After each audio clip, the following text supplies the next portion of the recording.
Berarti apa saya katakan? Berarti budaya itu masih dipegang teguh oleh masyarakat itu. Budaya itu adalah norma. Ya. Budaya itu norma. Ya. Norma itu kan berarti berisi kewajiban, berisi larangan, bahkan berisi sanksi. Baik tertulis, tidak tertulis, yang diwariskan turun-temurun dari generasi ke generasi.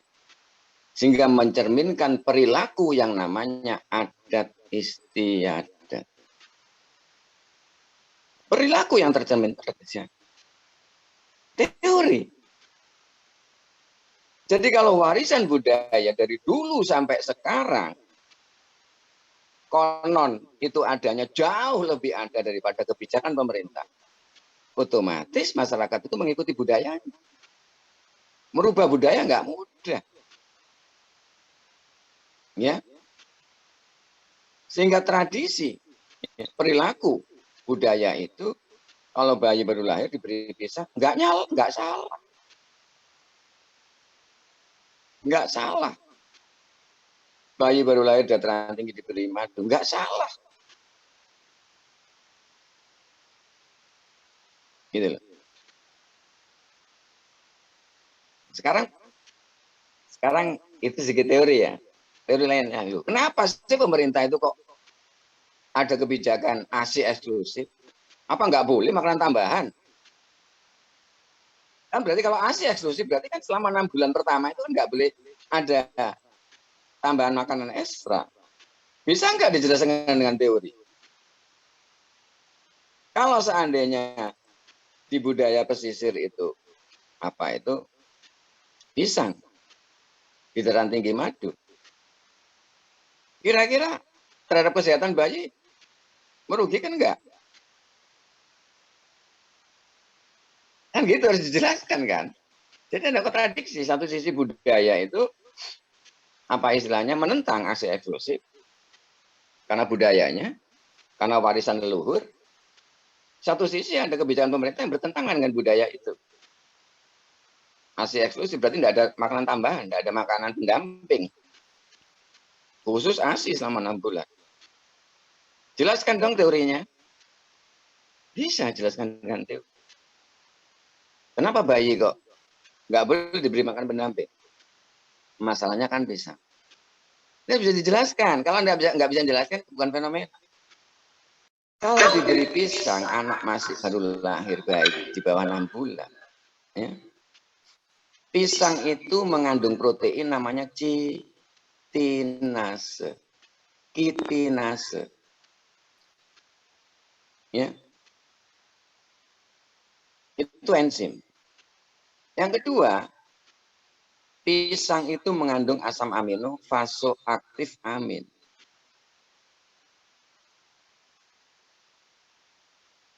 Kalau anak bayi itu diberi pisang, berarti kan di pencernaannya kan ada chitinase kan. Nah, chitinase ini ekuivalen serupa dengan imunoglobulin E yang memproduksi histamin. Alergi. Ini loh teori. Ya, ini teori. Gitu loh. Kemudian yang kedua, vasoaktif amin. Sama. Gitu loh. Jadi antara chitinase dan vasoaktif amin ini memicu reaksi alergi pada bayi. Itu sekedar teorinya ya. Kamu kalau baca lengkap lagi chitinase dan vasoaktif amin banyak. Browsing Google. Itu kandungan utama dalam pisang. Mengapa pemerintah masuk akal? Ini teori. Yang kedua ya, madu ya.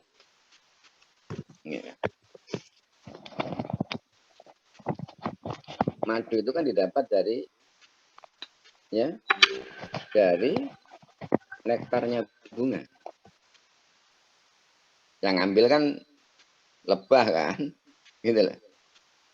Gitu loh.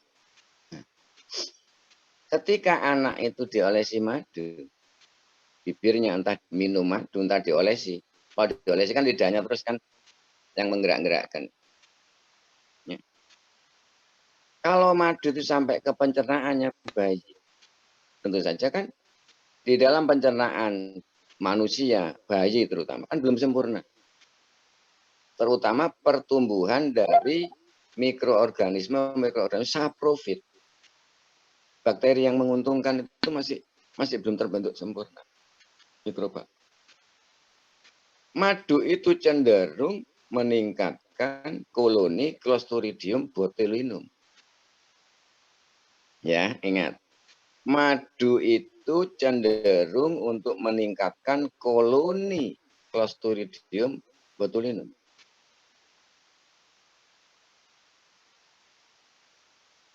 Ini kan penyebab penyakit tipes ini. Badannya panas ini. Iya kan? Gitu loh. Ini teori. Gitu loh. Karena kenapa? Karena madu itu banyak mengandung fruktosa. Bukan glukosa. Sama-sama monosakaridanya. Satunya fruktosa pada madu, satunya glukosa. Yang memang dibutuhkan manusia. Iya kan? Substrat inilah yang tidak lazim di dalam tubuhnya bayi. Dan kebetulan juga fruktosa ini adalah media yang paling baik untuk pertumbuhan Clostridium botulinum. Mudah terinfeksi bayinya kalau benar makan. Masuk akal kan? Inilah saya katakan, fenomena yang baik harus bisa dijelaskan dengan teori. Ya, harus bisa dijelaskan dengan teori. Jadi kalau nanti Anda itu menemukan fenomena, itu deskripsikan suatu paragraf. Bisa 3-5 baris. Sedikit teorinya seperti saya ini. Punya saya ini kan hanya cuma 5 kalimat. Ya, gitu. Contohnya seperti kayak pisang tadi kan cuma pisang mengandung chitinase dan vasoaktif amin. Kedua, zat tersebut di dalam tubuh bayi banyak bisa memicu, menginduksi alergi. Karena apa? Menyebabkan termobilisasinya imunoglobulin E. Karena dia melepaskan histamin. Alergi. Nah, berapa itu? Cuma 2 baris. Madu juga gitu. Itu keterangan fenomena. Sekarang ada kesenjangan. Iya. Gitu loh. Ada harapan dan kenyataan. Harapannya kan membangun manusia yang sehat. Ya, tapi nyatanya masih aja dilanggar ASI eksklusif. Ada kesenjangan kan. Harapannya kan semua mengikuti ASI eksklusif. Tapi kenyataannya masih ada dia yang pengaruhnya kuat pada budaya. Kan begitu kan? Gitu loh. Jadi dibutuhkan jawaban segera. Jawaban segera itu apa sih? Mengapa budaya itu masih dipegang kuat oleh masyarakat? Harus dijawab. Gitu loh. Mengapa budaya itu masih dipegang kuat oleh masyarakat? Ya tadi saya katakan itu kan dari kebiasaan. Gitu loh. Jadi perilaku itu adalah genetik. Karena diwariskan kan. Gitu loh. Karena diwariskan, maka dia genetik. Berarti genotipe dia. Kalau fenotipenya sama dengan kita-kita manusia, tampilan dari luarnya. Tapi secara genotip, perilaku itu turun-temurun. Diwariskan. Merubah perilaku itu tidak mudah. Merubah budaya itu tidak mudah. Ya. Tidak cukup hanya dengan pemahaman. Gitu loh. Berarti kalau kita merubah budaya, berarti melanggar budaya. Berarti melanggar norma dari leluhur dia. Karena kan budaya itu kan mengandung keharusan, kewajiban, perintah, larangan, dan sanksi. Itulah budaya. Gitu. Itu fenomena ya. Dari fenomena apa sih problem statement-nya? Apa rumusan masalahnya setelah kita menangkap fenomena itu? Gitu loh. Apa? Tapi kan kita harus, apa rumusan masalahnya? Problem statement-nya. Ya. Misalnya tanda budaya. Ya. Pemberian makanan tambahan selain aksi eksklusif seperti pisang dan madu. Ya. Pada masyarakat pesisir utara. Misalnya pada masyarakat Muncar langsung aja. Dengan masyarakat di daerah Kawah Ijen, Banyuwangi. Iya kan? Ya. Dapat menyebabkan, iya kan? Dapat menyebabkan, ya, dapat menyebabkan menurunnya atau dapat menyebabkan kesehatan bayi terganggu. Misalnya rumusan masalahnya bisa juga dibuatkan lebih sulit lagi, iya kan? Kira-kira seperti begitu, ya. Itu rumusan masalahnya.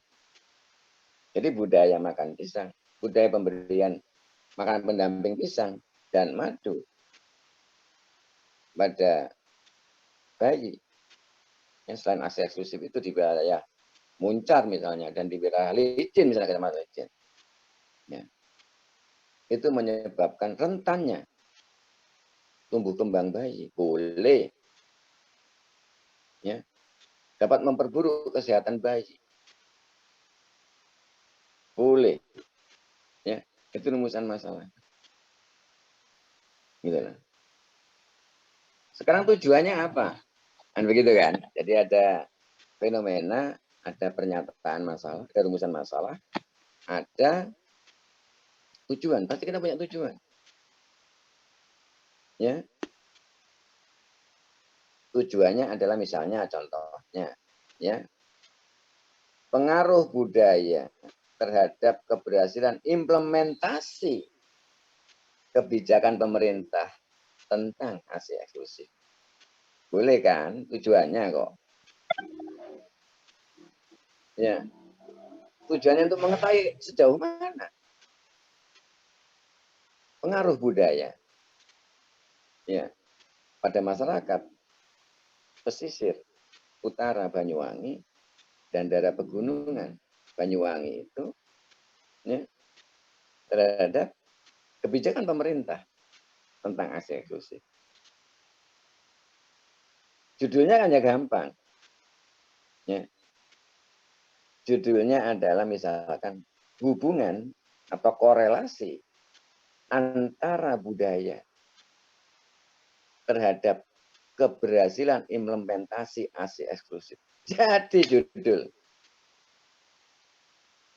Iya kan? Gitu loh. Jadi judul. Gitu loh. Jadi proses berpikirnya seperti itu nantinya Anda. Ya, berawal dari fenomena, kita temukan rumusan masalah, kita tentukan tujuannya, baru kemudian judul. Ya, gitu loh. Nah, sekarang itu ya nanti itu nanti yang harus di apa ya? Yang ada tulis, ya.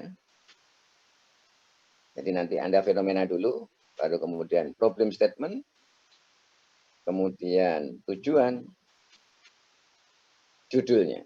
Jadi judul terakhir. Judulnya apa? Itu menunjukkan adalah proses berpikirnya. Dari melihat, menemukan, ya, fenomena, kemudian kita merumuskan masalah problem statement, ya, menentukan tujuan, dan sampai akhirnya pada judul. Iya. Kemudian sekarang menginjak ke kerangka konsep.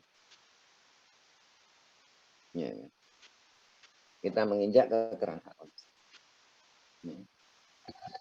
Pada umumnya, ya, mahasiswa itu membuat kerangka konsep itu langsung men-state variabel-variabel. Langsung menulis variabel-variabel. Coba lihat. Coba lihat tesis-tesis pada umumnya. Kecuali tesis bimbingan saya lah ya. Coba lihat. Pada umumnya pada kerangka konsep itu langsung dimunculkan variabel-variabel. Padahal saya sampaikan, ya, kerangka konsep, ya, kerangka konsep itu seperti yang saya sampaikan, masih ingat enggak?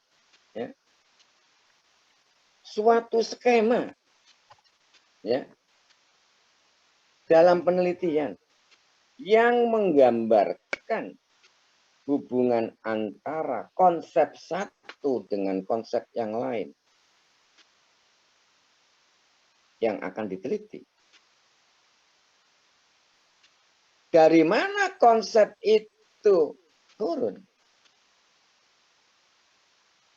Dari fenomena. Kalau fenomena itu adalah realitas yang menampakkan diri.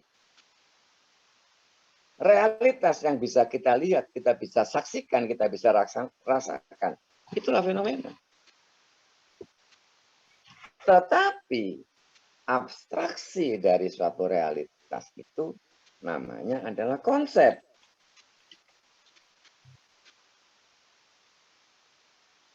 Ketika kita menemukan atau melihat fenomena, merasakan fenomena itu, realitas yang tampak itu pasti timbul ide, timbul gagasan.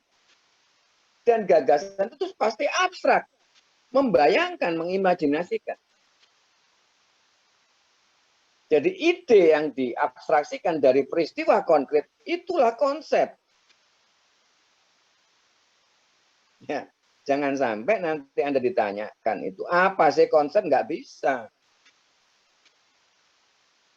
Ketika kita melihat fenomena, pasti punya ide, nggak mungkin nggak punya ide.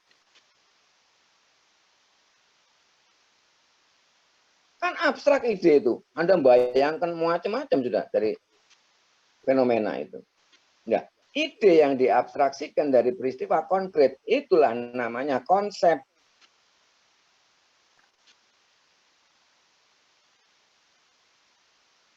Misalnya ya, saya melihat misalnya kegagalan, misalkan benar-benar kegagalan atau kepatuhan, ya, masyarakat pesisir atau kepatuhan masyarakat Muncar langsung aja dan masyarakat di wilayah Ijen, ya, masih rendah terhadap implementasi ASI eksklusif. Realitas yang tampak itu fenomena.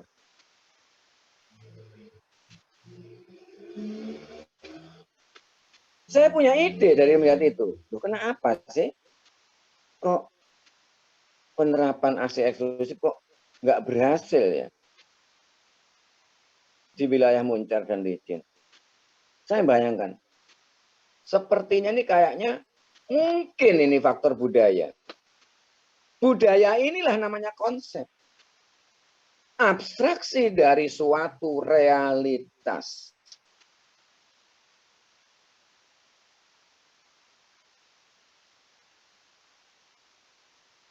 Gitu. Bisa juga. Karena budaya itu kan jauh adanya sebelum kebijakan pemerintah. Ya pasti. Di mana ada masyarakat, ada komunitas, itu pasti ada budaya. Pasti ada norma-norma yang berlaku. Norma itu adalah pedoman, aturan, baik tertulis tidak tertulis, yang berisi perintah, yang berisi larangan, yang berisi sanksi, baik tertulis tidak tertulis. Saya punya bayangan. Saya yakin pasti ini budaya sangat berperan penting. Karena budaya itu melahirkan perilaku. Dan budaya itu adanya jauh sebelum kebijakan pemerintah. Tentang hasil. Pasti. Gitu loh. Ya. Budaya ini adalah konsep abstraksi dari suatu realitas. Saya bayangkan juga. Iya kan? Bisa juga komunikasi antara petugas yang berwenang, yang bertanggung jawab, ya, atau sosialisasi kebijakan ini tidak berjalan dengan baik. Kebijakan tentang aksi eksklusif, inilah konsep. Karena dari hasil mengabstraksikan, melihat fenomena. Makanya saya katakan, membuat kerangka konsep itu tidak mudah. Oke, saya beri contoh itu ya, dua itu ya. Sekarang kalau budaya itu konsep, ya, saya katakan ya.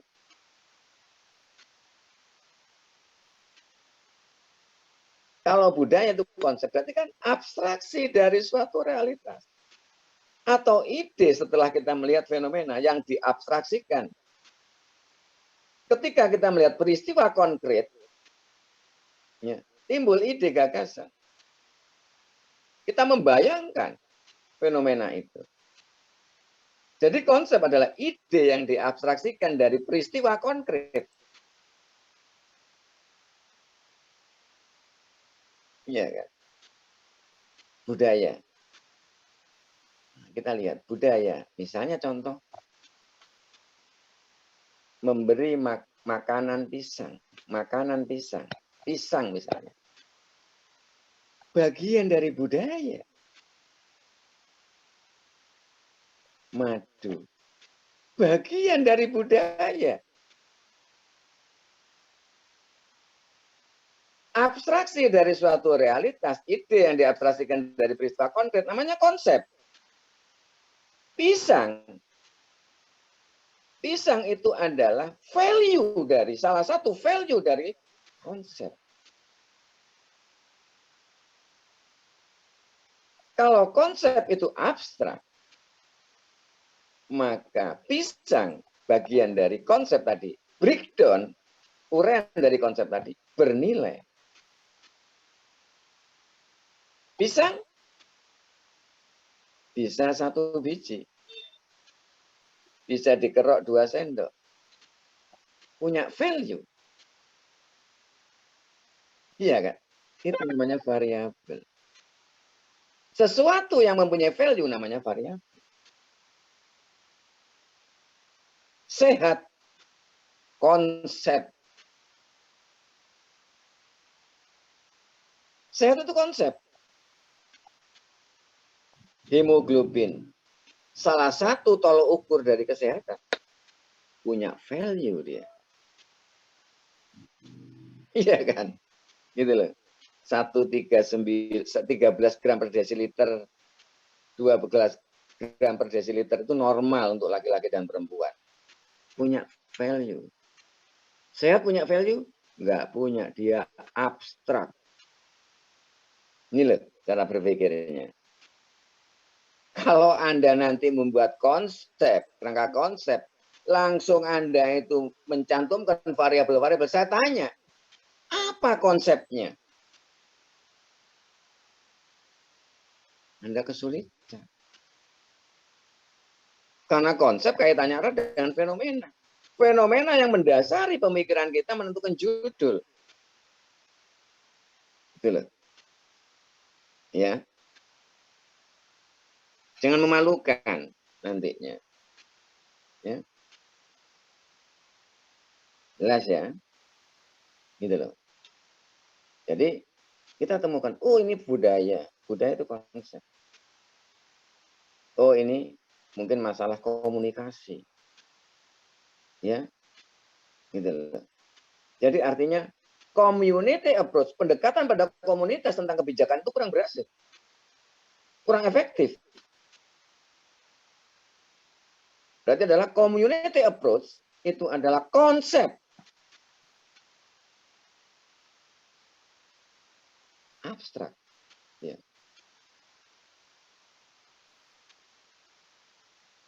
Kebijakan ASI eksklusif, konsep.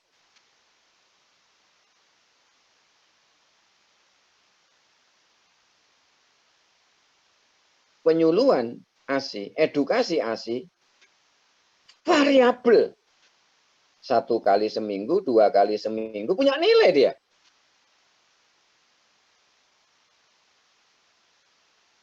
Gitu loh. Iya kan? Gitu. Ya. Jadi segala sesuatu yang mempunyai nilai value, itu namanya variabel. Saya katakan tadi contohnya sehat itu abstrak. Jumlah eritrosit itu kan bisa mewakili sehat. Variabel. Karena dia punya nilai. 4,7 sampai 6 juta per mililiter wanita normal. 5,4 juta per mililiter laki-laki. Eritrositnya normal. Lah, punya value kan? Dia bisa mewakili sehat. Gitu loh. Bedanya konsep dengan variabel. Jadi variabel itu adalah derivasi dari konsep. Breakdown dari konsep. Yang mempunyai value. Jangan lupa. Kalau Anda berhadapan dengan saya. Ya, pasti saya tanya nanti. Apa konsepnya? Kan kronologisnya gitu urutannya. Ya.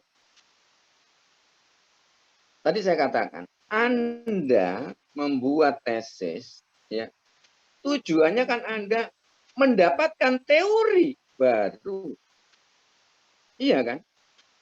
Pengaruh, hubungan, korelasi. Teko tenan tak ganti paket mau nih, Pak. Anu lungguh. Iya kan? Paket mau. Anda kan ingin mendapatkan teori. Gitu. Jadi Anda sebenarnya membuat tesis itu adalah Anda mencari teori baru. Gitu loh. Bagaimana caranya saya mendapatkan teori di dalam tesis saya? Gitu loh. Teori itu baru bisa kita peroleh dengan cara menghubungkan konsep satu dengan konsep yang lain. Ingat, teori itu bisa diperoleh dengan menghubungkan konsep satu dengan konsep yang lain. Di mana kita terlebih dahulu harus menspesifikasi variabel-variabel yang ada. Dengarkan kalimat saya. Kalau Anda tidak bisa menemukan konsep, maka Anda juga tidak bisa menemukan variabel. Karena dasar teori itu adalah dari konsep yang kita dapat. Coba cermati saya. Ya. Hubungan antara konsep satu dengan konsep yang lain itu menjadi teori. Tetapi, tetapi terlebih dahulu kita harus menspesifikasi variabel-variabel yang ada. Berarti variabel itu adanya dari konsep. Karena variabel merupakan derivasi konsep. Breakdown dari konsep. Makanya di dalam kerangka konsep jangan menuangkan variabel. Pasti ditanyakan konsepnya apa. Ingat, ya, apa yang saya sampaikan. Ya. Sebenarnya nggak sulit, sangat mudah. Saya berikan contoh-contohnya banyak. Gitu loh. Ya, sudah itu ya. Konsepnya. Sekarang landasan filosofis.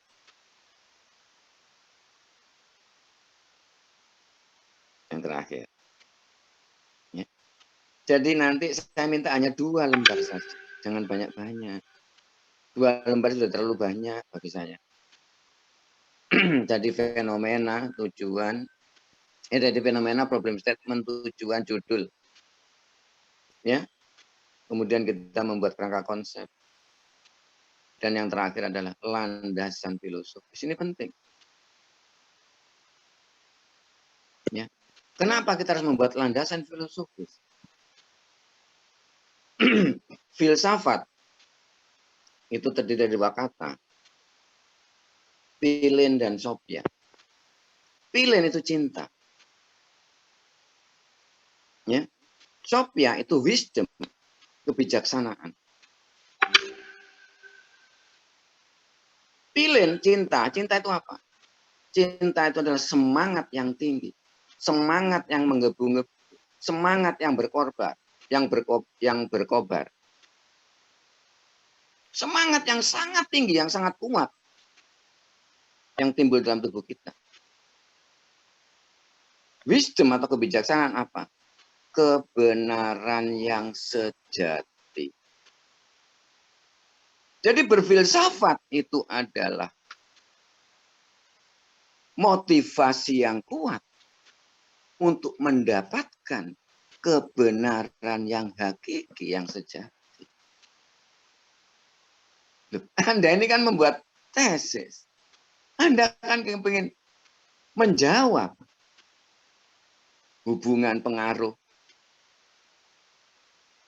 Apa sih jawabannya yang sesungguhnya? Kan Anda berarti berfilsafat. Gitu. Makanya oleh karena itu harus ada landasan filosofisnya. Supaya bisa menjawab semuanya itu. Ada 3 landasan filosofisnya. Yang pertama adalah ontologi. Yang kedua adalah epistemologi. Yang ketiga aksiologi. Anda jawab singkat-singkat aja nanti. Jadi setelah kerangka konsep, kita harus mengemukakan apa landasan filsafatnya, landasan filosofisnya yang menyangkut 3 aspek itu. Ontologi, epistemologi, dan aksiologi. Ontologi sekarang. Ya. Ontologi itu membahas tentang realitas yang ada.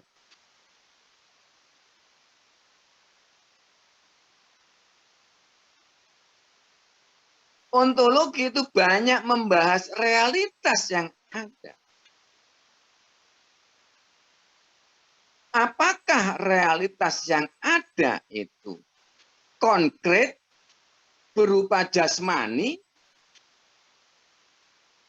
atau dia abstrak, berupa rohani?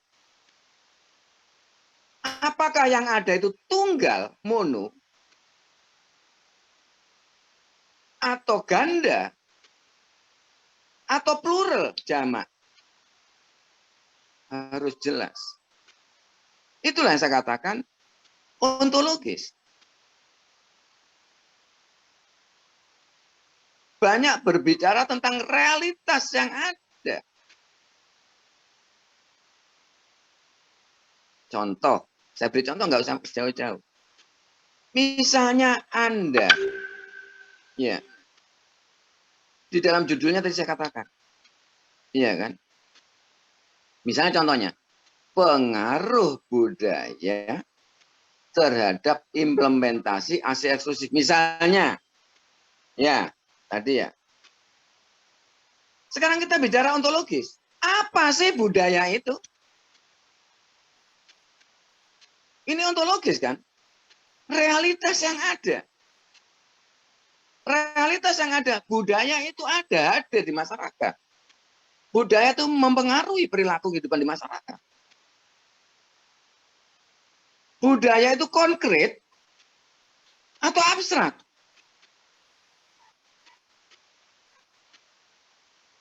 Tertulis nggak budaya itu?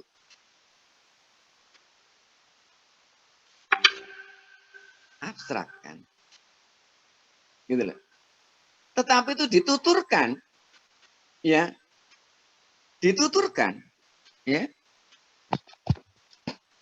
atau diucapkan, atau sudah disepakati masyarakat itu, ya, dan dianggap sebagai kebenaran, berarti kan diwariskan. Berarti dia nggak tertulis. Ya. Berarti budaya itu merupakan norma, aturan. Tadi yang saya katakan tadi. Yang diwariskan dari generasi ke generasi saturun temurun. Realitas yang ada, budaya. Itu ontologis kita bicara begitu. Gitu. Sejauh mana Anda itu menelaah budaya, bisa katakan. Hanya budaya, kebiasaan makan pisang, kebiasaan diberikan madu. Jadi budaya yang unlimited tadi, pada masyarakat tadi, saya limited, saya batasi. Hanya kebiasaan pemberian pisang pada bayi, madu. Itu kita bicara ontologis. Dan realita itu hadir di masyarakat memang ada. Itu ontologis. Oh, iya kan? Iya. Ya. Ontologis tadi.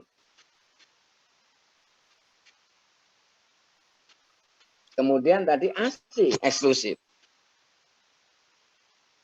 Iya kan? Apa asli eksklusif itu? Itu ontologis. 6 bulan pertama. Iya kan, sejak kelahiran. Itu harus pemberian ASI tanpa makan tambahan. Itu kan ASI eksklusif. Realitas yang ada. Itu ontologis. Ya. Tidak boleh ada tambahan lain. Gitu loh.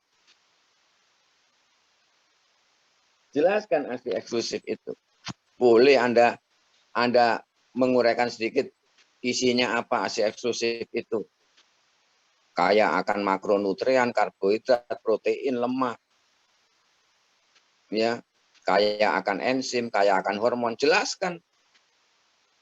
Gitu loh, nggak masalah. Iya, itu kita bicara ontologis. Kita berbicara tentang realitas yang apa itu budaya, apa itu ASI eksklusif, apa itu kebijakan pemerintah, implementasi itu. Iya kan? Kalau kebijakan kan seperangkat peraturan. Ya, kan berarti seperangkat yang menjadi pedoman masyarakat untuk mengetahuinya demi kebaikan. Nah, iya kan? Kalau kebijakan itu ASI eksklusif ya untuk kebaikan supaya sehat hidupnya, supaya cerdas bayinya. Ya singkat-singkat aja. Yang penting Anda tahu makna apa itu ontologis. Kita banyak bicara tentang realitas yang ada. Singkat-singkat saja. Yang penting kamu sudah tahu makna ontologis.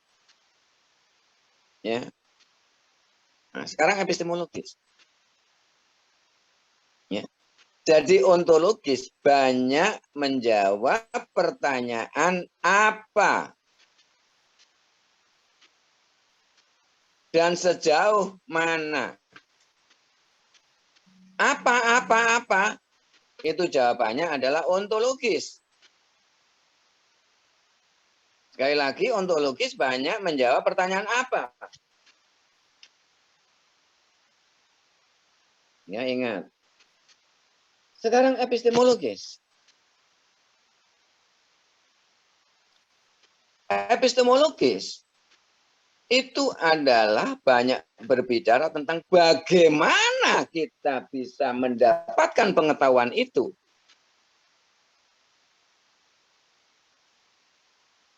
Bagaimana caranya saya mendapatkan atau memperoleh informasi tentang hubungan budaya dengan implementasi ASI eksklusif tadi? Jadi pertanyaan bagaimana itu selalu epistemologis. Epistemologis selalu menjawab pertanyaan bagaimana. Bagaimana saya bisa memperoleh pengetahuan? Bagaimana saya bisa memperoleh mengenai teori budaya, teori ASI? Itu banyak dibahas di epistemologi. Metodologi itu epistemologi. Jadi metodologi penelitian itu epistemologi. Karena secara sistematis dia itu menguraikan.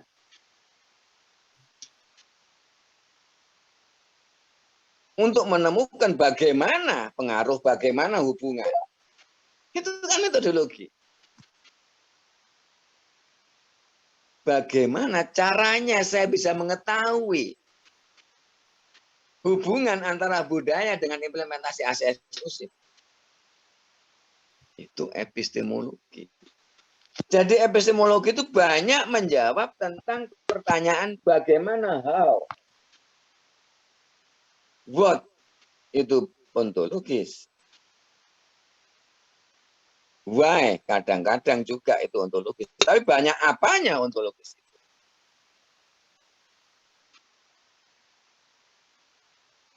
Ya, singkat-singkat saja. Sekarang aksiologi. Aksiologi itu banyak berbicara tentang pragmatisme, kemanfaatan,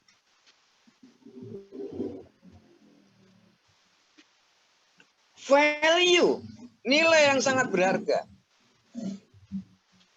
Artinya, ya kan, setelah Anda mengetahui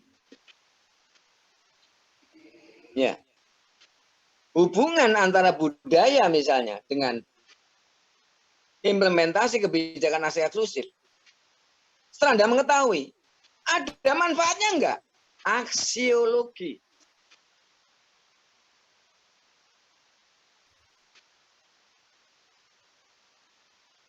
Ya. Jadi setelah Anda mengetahui, setelah Anda mendapatkan teori, pastikan bahwa teori itu adalah bermakna, pragmatis, punya nilai manfaat.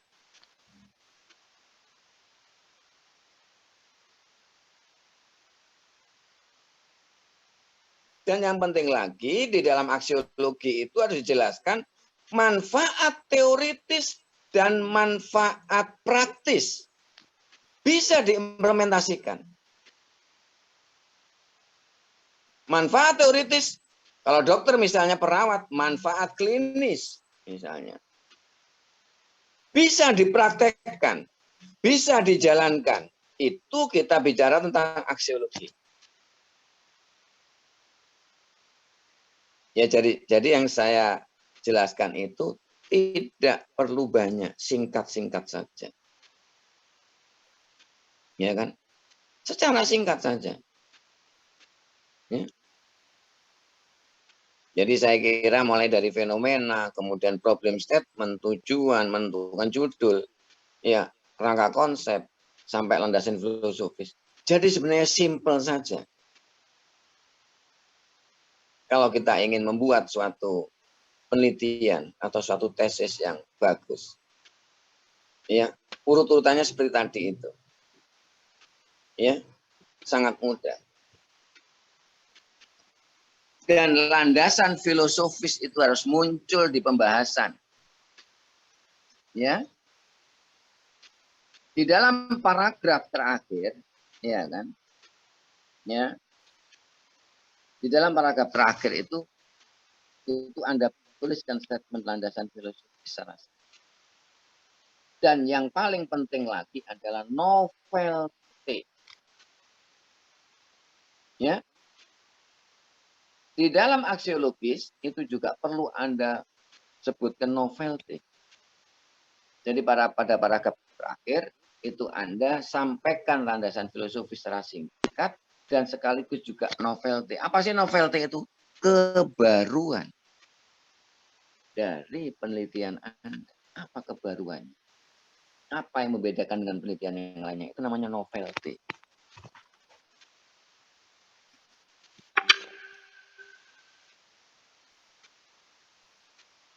Ya, saya kira gitu ya.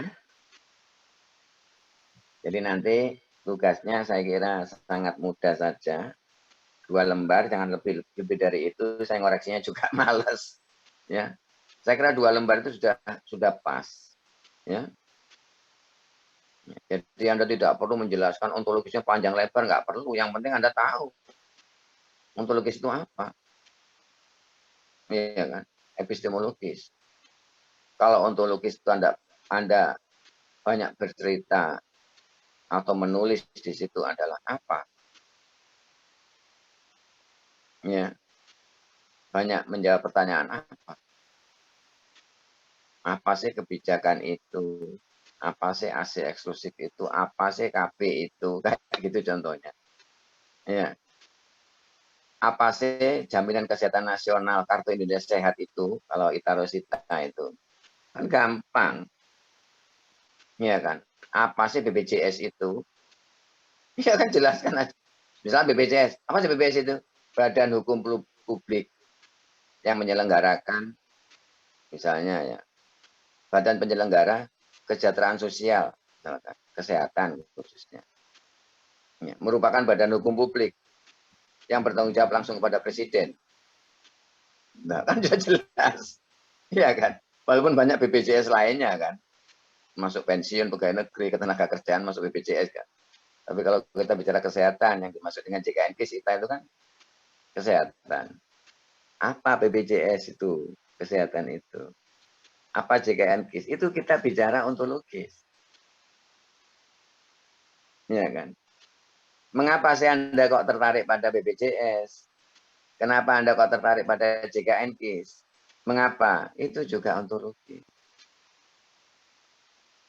Ya, gitu loh. Nah, sekarang bagaimana cara kita mengetahuinya? Kita bicara epistemologi. Metode untuk mengetahui sesuatu itu adalah epistemologi. Metode penelitian itu kita banyak bicara tentang epistemologi. Langkah-langkah ya yang harus ditempuh sehingga kita bisa mengetahui hubungan atau pengaruh atau korelasi ya antar variabel ya kan. Itu kita banyak bicara epistemologi. Setelah kita tahu, setelah kita dapat ya hasilnya, setelah kita dapat hasilnya, pastikan bahwa hasil itu adalah bernilai pragmatis. Artinya adalah bukan hanya sekedar tataran teori, tetapi harus bisa diterapkan, dipraktekkan, dilaksanakan. Itu aksiologis.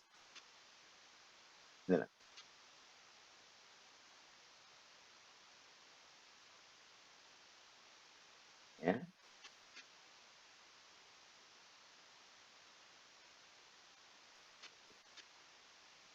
Saya kira begitu ya. Ada pertanyaan? Karena saya ini jam 9 harus ke kampus karena kenapa? Ya itu tadi masih ada akreditasi. Ya. Makanya saya katakan saya harus jam 7 pagi. Kebetulan bisa semua saya senang. Gitu. Karena hari ini akreditasi terakhir. Ya. Saya kira cukup jelas ya. Nanti gini, ngumpulkannya itu kan 2 lembar saya katakan, jangan banyak-banyak. Jadikan 1, serahkan akademik. Nanti akademik biar menyerahkan ke saya. Ya. di koordinator kelas A, kelas B, kelas B sendiri. Nanti Iya, ada Prof. 2 map diserahkan ke saya. Serahkan ke akademik, ini adalah ujian akhir semesternya. Hari itu juga akan diserahkan ke saya. Oke, Ya. siap. Oke. Saya kira jelas semuanya ya. Mohon Karena maaf, saya Prof. harus siap-siap. Ya, Mohon silakan. maaf, Apa? Prof. Berarti di paper nggih. Berupa paper Ya, nggih. paper aja 2 lembar ya, Pak. Ya, jangan banyak-banyak. 2 lembar itu sudah cukup bagi saya. Oh, nggih, Ya. Prof. Terima kasih, Prof. Ya, silakan kerja bersama juga boleh. Bareng-bareng saling bantu-membantu nggak masalah. Ya kan? Silakan kerja di kelas. Biasanya saya sarankan untuk bekerja bersama. Jadi ada brainstorming. Walaupun nanti topiknya berbeda-beda. Gitu loh. Judulnya nanti berbeda-beda nggak masalah saya. Gitu loh. Ujiannya minggu depan kayaknya. Hari apa itu? Jumat ya. Di akademik tanggal 13, Bro. 13, Prof. Pokoknya diserahkan pada saat hari H ujian itu dalam bentuk paper itu, ya, jadikan satu, serahkan akademik kelas A, kelas B sendiri-sendiri. Nanti ada 2 amplop yang diserahkan ke saya. Nggih. Nggih, matur nuwun nggih. Mudah-mudahan hasilnya bagus. Ya pasti kalau Amin. nilainya kan pasti lulus, cuma nilainya apa gitu kan. Harapannya kan A semua kan gitu loh. Amin. Nggih, Oke, Prof. sekian. Ya, selamat bekerja. Sampai Nggih, jumpa. Prof. Jumpanya. Matur nuwun, Prof. Iya, Matur Prof. nuwun. Oke, Terima kasih, Prof. ya sama-sama.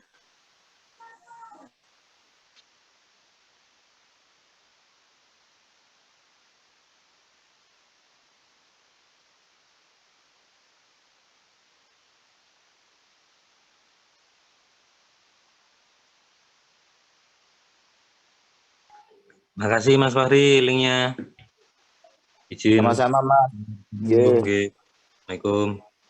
Waalaikumsalam. Mohon izin live ya. Live juga.